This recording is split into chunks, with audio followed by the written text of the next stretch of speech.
Hola, hoy conoceremos la historia del monstruo y es la segunda de 15 del libro 15 vidas pasadas, psicografiadas por la médium Amalia Domingo Soler y dictadas por el Espíritu Padre Germán, su guía espiritual.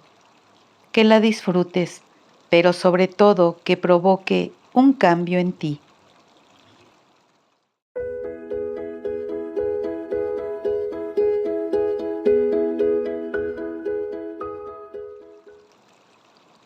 Un amigo nuestro que vive actualmente en Mérida, Yucatán, en México, nos envió una noticia que nos impresionó a tal punto que pedimos al Espíritu que nos guía en nuestros trabajos mediúmnicos aquí en Barcelona, España, si nos podría decir algo sobre aquel ser tan profundamente desdichado, cuya existencia había sido tan horrible. Y nuestro amigo invisible, cuando vio que nuestra pregunta tenía como objetivo el estudio y el deseo de dar una lección útil, nos dio importantísimos detalles. La noticia que venía de Yucatán decía: la naturaleza acostumbra a hacer bromas terribles a la humanidad, sea dentro del hogar como en la vida pública. Hemos visto a individuos en todos los grados de la escala social proceder como jamás se comportarían los animales. Intenten poner la mano sobre cualquier pájaro recién nacido, sobre la cría de cualquier cuadrúpedo o de una fiera, y verán cómo los padres se abalanzan desesperados. Y aún más, si ellos son incapaces de defender a sus hijos, y si estos se enferman o se pierden, con cuánta atención y angustia buscan la manera de ayudarlos, los cuidan y los curan. Lamentablemente en la raza humana hemos visto padres, y lo que es peor aún, a madres que permanecen indiferentes y frías ante la agonía o cadáver de su propio hijo. Algunas los abandonan y se olvidan de ellos hasta el fin de sus vidas, como si nunca los hubiesen concebido y cargado en su vientre. Amigos, hago estas sombrías reflexiones para tratar de entender este drama. No porque el protagonista haya sido humilde, ni porque haya acontecido de hecho en la oscuridad de la pobreza, deja de conmover a todo espíritu pensante y humanitario. El día 13 de este mes dejó de sufrir para siempre un hombre que era conocido como Arcadio Góngora. Hacía 32 años que perdió completamente la razón por cierta predisposición orgánica. En aquella época era un atractivo joven de entre 18 y 20 años, lleno de vida y salud. Infelizmente, su locura era inofensiva en el inicio, pero con el tiempo se volvió hostil y peligrosa, a tal grado que fue necesario encadenarlo a un poste como una fiera salvaje, por su propia seguridad y la de su familia. Esa era su vida miserable, y de allí no se movió jamás. En ese lugar vivía como un animal, y a veces hasta en peores condiciones. Lo conocí hace 10 años. No se me olvida, ni creo que pueda sacar de mi pensamiento la impresión que produjo su presencia en mí.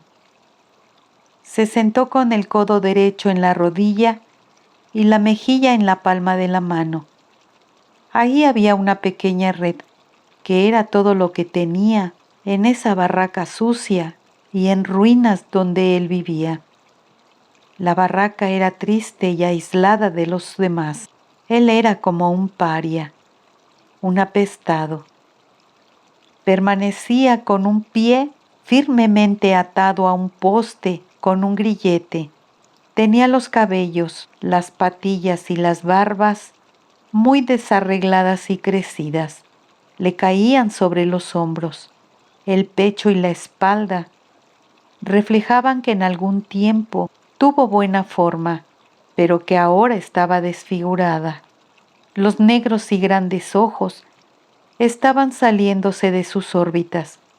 Sus calzoncillos y camisa, mugrosos y rasgados, mostraban en varios lugares su peluda piel. Él parecía un salvaje o un ermitaño perdido en las profundas sociedades de la selva. Hablaba sin parar. Unas veces levantaba la voz y otras hablaba bajito, pero su lenguaje era congruente y rápido. Mientras yo estaba recargado en el marco de la puerta, él levantó la mirada, fijó sus ojos en los míos con una expresión que me hizo retroceder. Miró para atrás y buscó algo. De repente agarró una piedra y me la lanzó violentamente, pero vi sus intenciones y me escondí detrás de la puerta, que fue quien recibió el golpe terrible. Si me hubiese atinado, seguramente me habría hecho mucho daño. Lo vi por un momento y en realidad sentí sincera piedad y me retiré con el corazón pesado. Desde ese día hasta su muerte, solo regresé a verlo 2 veces más. Nadie podía aproximarse a él sin peligro, solamente su pobre familia, formada apenas de mujeres que sufrían cosas crueles para atenderlo y asegurar su subsistencia. A veces cuando yo pasaba cerca de su barraca, oía conmovido su primitiva y sonora voz que resonaba en las altas y silenciosas horas de la noche. Vibraba hasta larga distancia y se quedaba fluctuando sobre la comunidad mientras todos dormían. Gritaba al cielo como una protesta dolorosa contra la sociedad que lo había abandonado, o como una misteriosa súplica impregnada de tristeza infinita. Entonces yo me preguntaba, ¿por qué la justicia divina no le devolvía la razón a aquel pobre hombre? ¿O por qué no detenía para siempre su terrible desgracia, retirándole la vida tan pesada para él?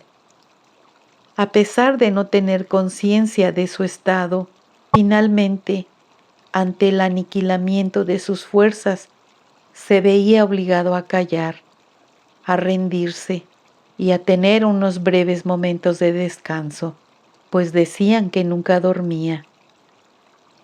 En varias ocasiones, las caritativas personas intentaron enviarlo al Hospital General de Mérida, donde si no iba a ser curado, por lo menos estaría aseado y mejor atendido, pero su familia siempre se opuso y pidió que lo dejaran.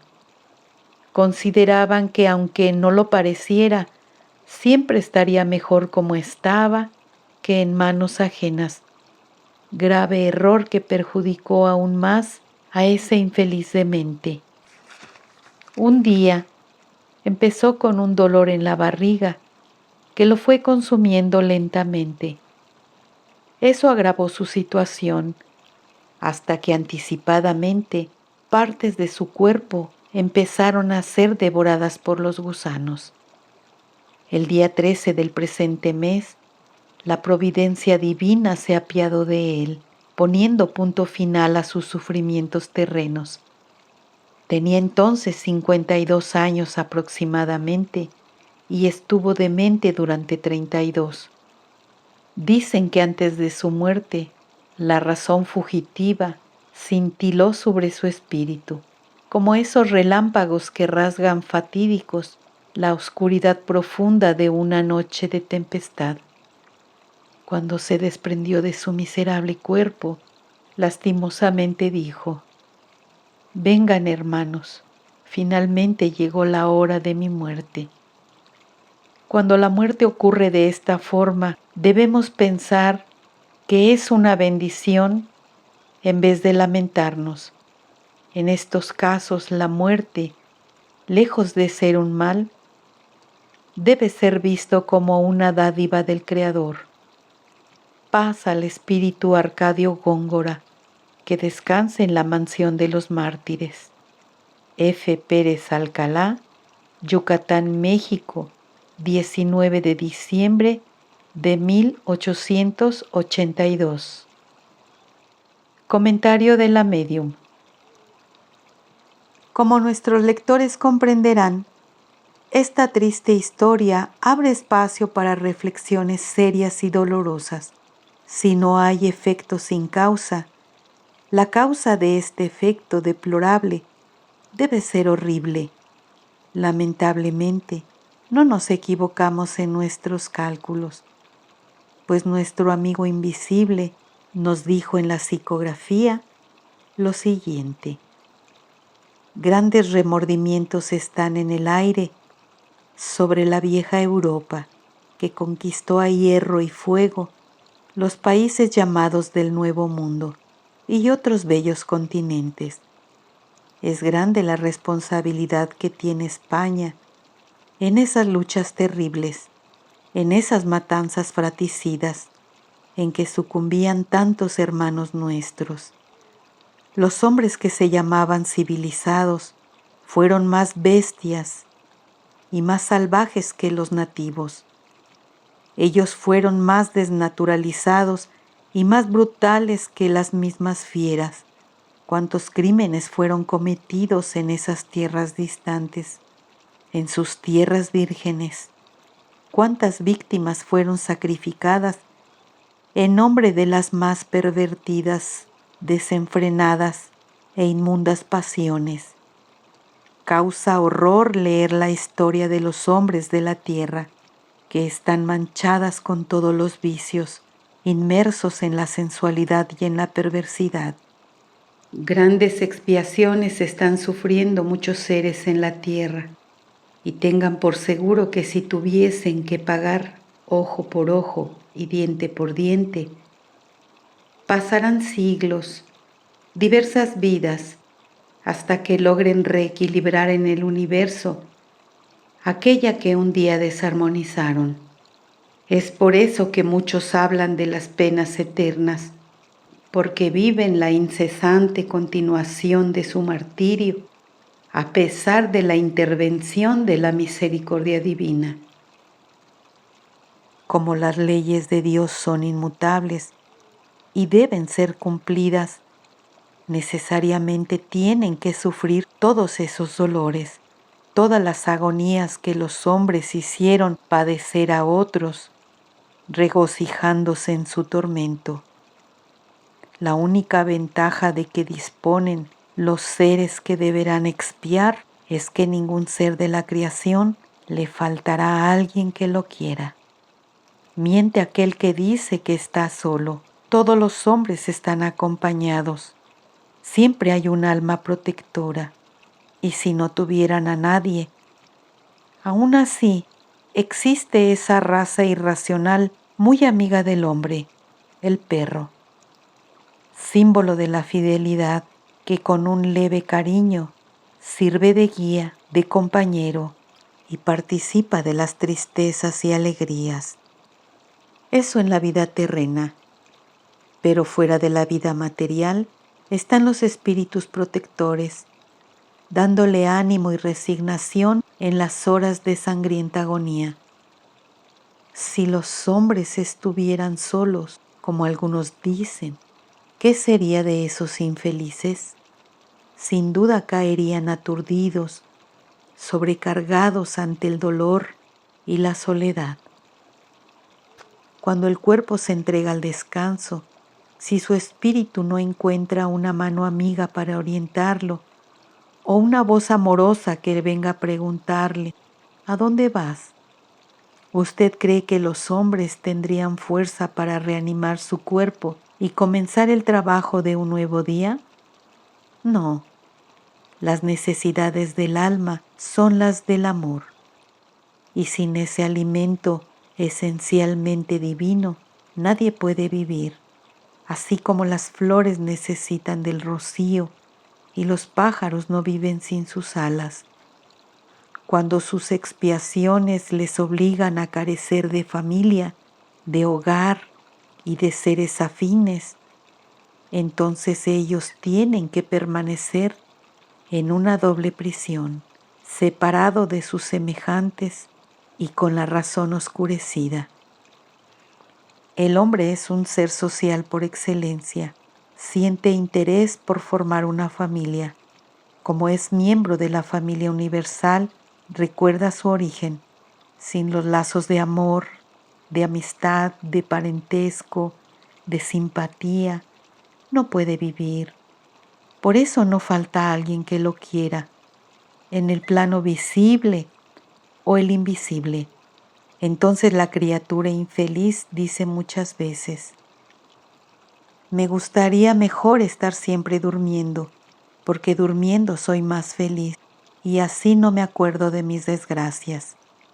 Y la verdad no es que no se acuerde, al contrario, ve con más claridad. Lo que sucede es que las ve acompañado por espíritus amigos que lo alientan. Ellos lo fortalecen, lo ayudan a cargar el peso de su cruz. Todos aquellos que se sienten desheredados en la tierra tienen sus tutores en el mundo espiritual que cuidan de su herencia y guardan sus tesoros para cuando sean dignos de poseerlos. Existen algunos espíritus tan depravados por haber hecho mal uso de su libre albedrío que a estos necesariamente va a durar más tiempo su orfandad. Ellos rechazaron con sus actos todo el amor y tierno cuidado de las almas que quieren su bienestar. A este nivel de espíritu pertenece el ser que tanto les ha impresionado con el sufrimiento de su última existencia, horrible pero merecida, porque en la creación, recordemos siempre, todo es justo. Ese espíritu, en una de sus anteriores encarnaciones, fue uno de los aventureros españoles que fueron a tierras mexicanas para imponer sus tiránicas leyes, esclavizando a las tribus guerreras. Abusaron miserablemente de la inocencia de las mujeres.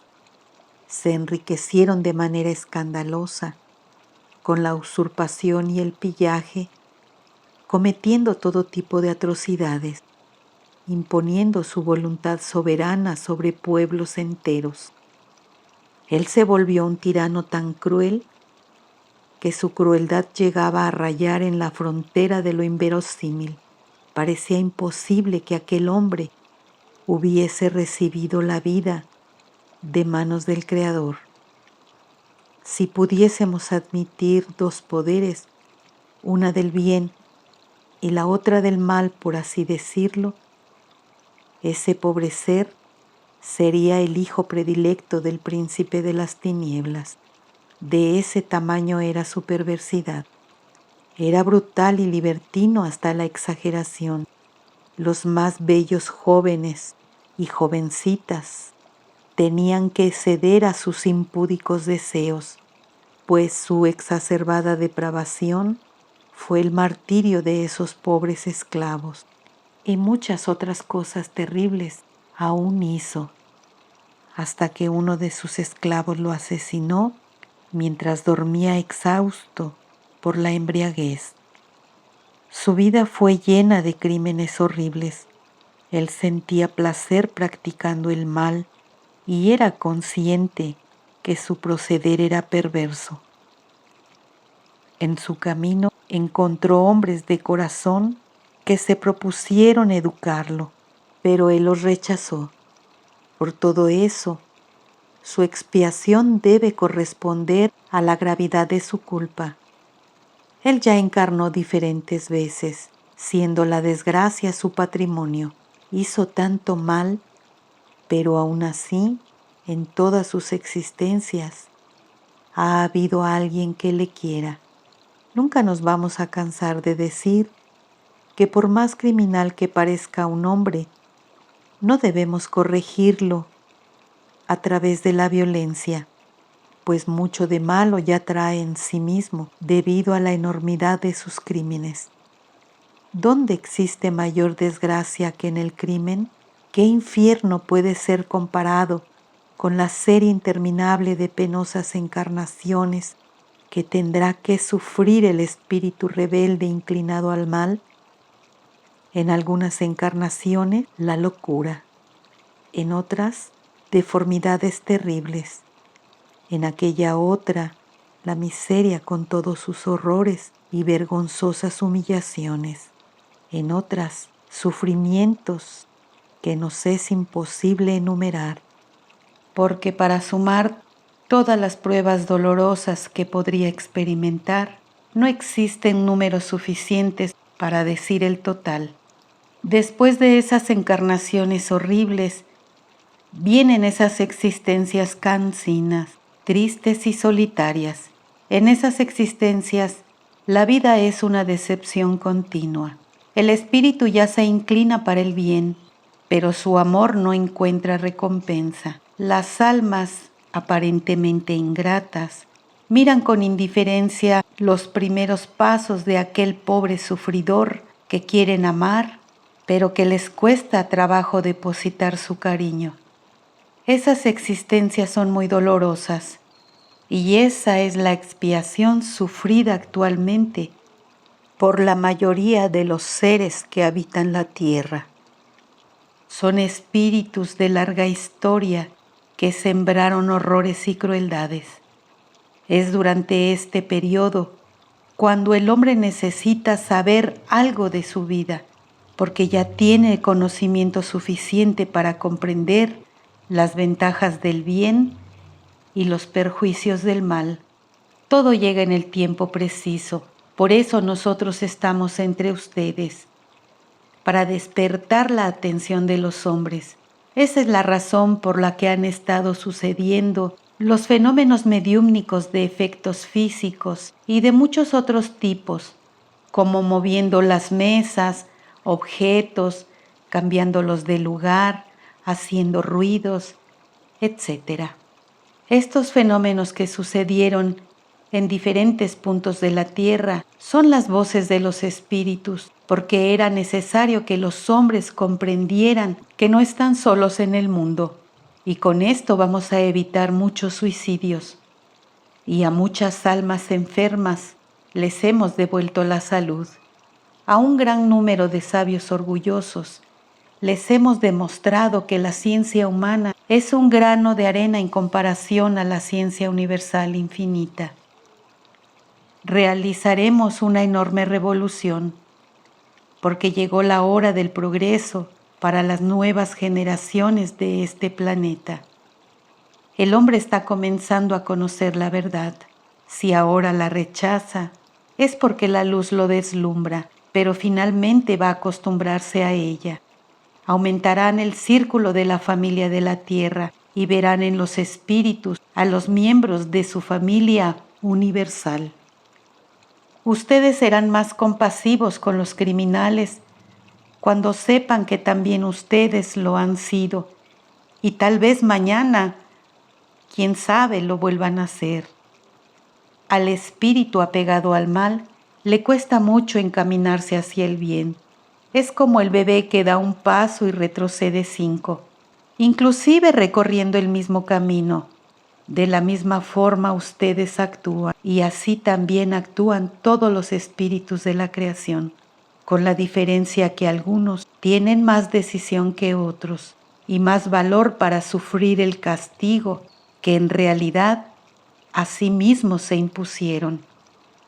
Ustedes que buscan en nuestra comunicación saludable un consejo, una enseñanza útil, aprovechen las instrucciones del mundo mayor, siempre y cuando éstas les marquen el camino de la virtud y no les justifiquen sus vicios.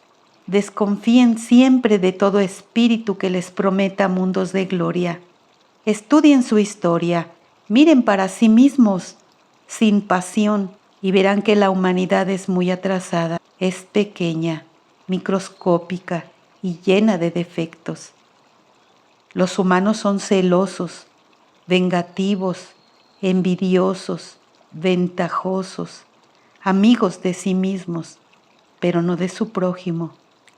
Con una túnica tan manchada, no esperen sentarse a la mesa del Padre.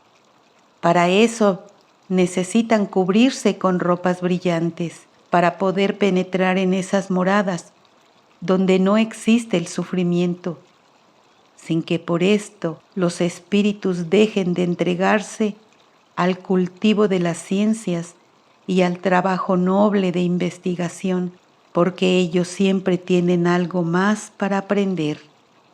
Los espíritus superiores vienen a mostrar que el alma nunca muere, a enseñar que el hombre es responsable de sí mismo, de premiarse o castigarse, y que las leyes de Dios que rigen la naturaleza son inmutables.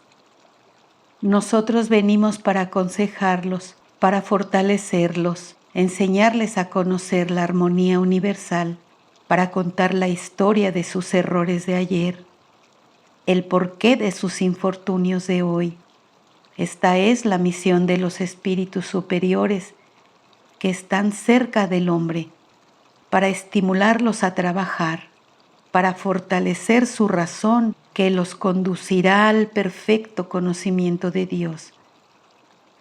Cuando los hombres comprendan que en la creación todo es justo, entonces será cuando adorarán a Dios en espíritu y verdad.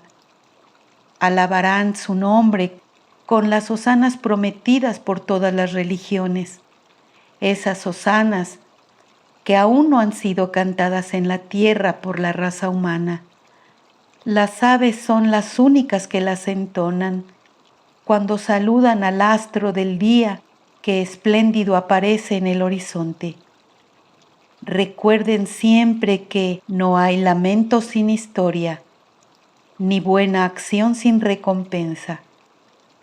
Trabajen en su progreso, y cuando ustedes encuentren a uno de esos infelices, como el espíritu que dio origen a nuestra comunicación, sienta piedad de él, porque aún le esperan horribles sufrimientos, muchas existencias dolorosas, en las cuales la soledad será su herencia.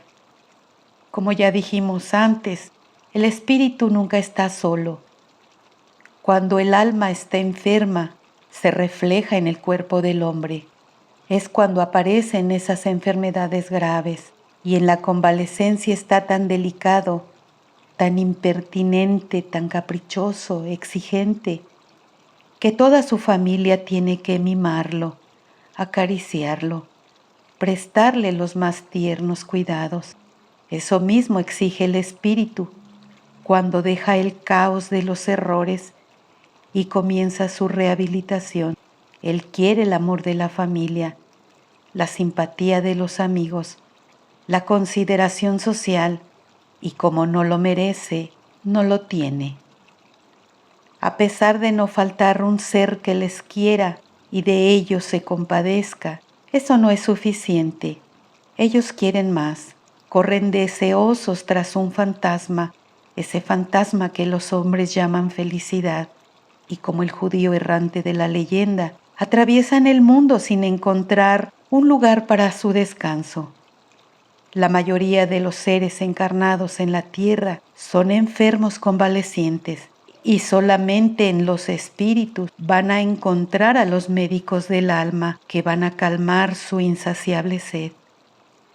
Ustedes están tan cansados y fatigados, tienen hambre, tienen frío.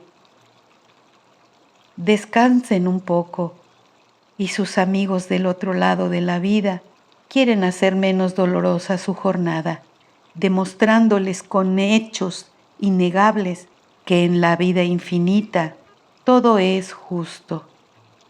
Adiós. Espíritu guía de la médium. Reflexión. Después de lo dicho por el espíritu guía, ¿qué les puedo decir? Que estamos de acuerdo con sus consideraciones razonables. Por dolorosa experiencia, le concedemos la razón y repetir con él que la tierra es un hospital de generaciones enfermas que están pasando a la convalecencia. Solamente los espíritus de buenas intenciones pueden conseguir con sus buenos consejos nuestro alivio y regeneración. En relación a nosotros, debemos al estudio del espiritismo las más puras alegrías de nuestra vida, porque nos otorga una profunda resignación y una convicción íntima de que nadie tiene más que lo que merece. Esta certeza es la verdadera, la única felicidad que puede tener el espíritu en medio de su expiación.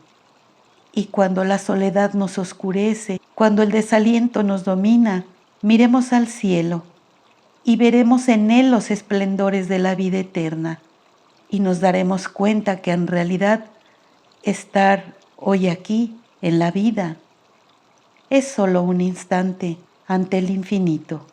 Y no se nos olvide que en la creación todo es justo. Muchas gracias por tu atención. Hasta la próxima.